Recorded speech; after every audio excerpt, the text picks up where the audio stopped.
Bon matin, 5h18, mardi le 29 janvier 2008.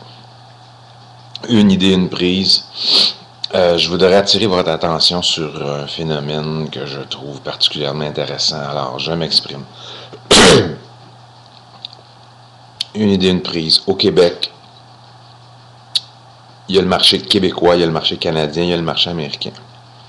Sur le marché américain, disons à New York, par exemple, je suis membre d'un groupe qui s'appelle Video 2.0.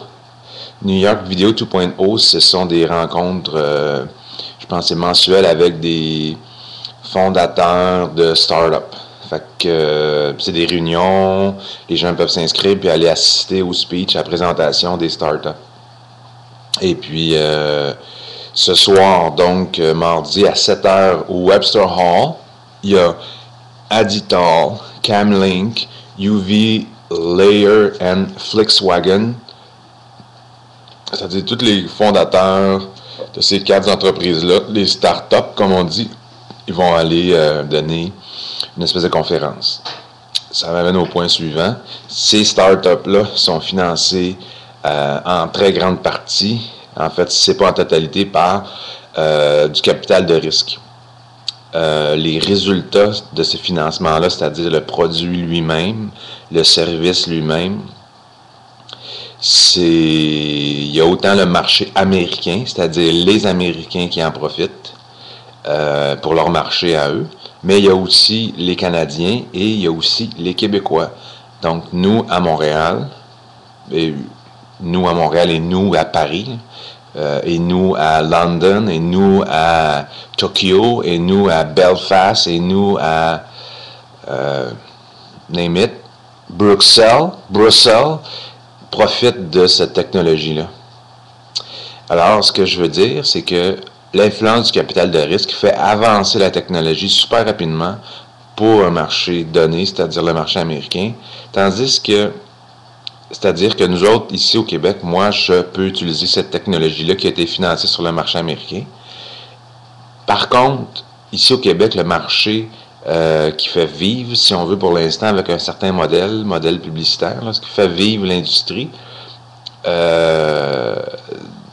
n'est pas l'équivalent en termes de financement.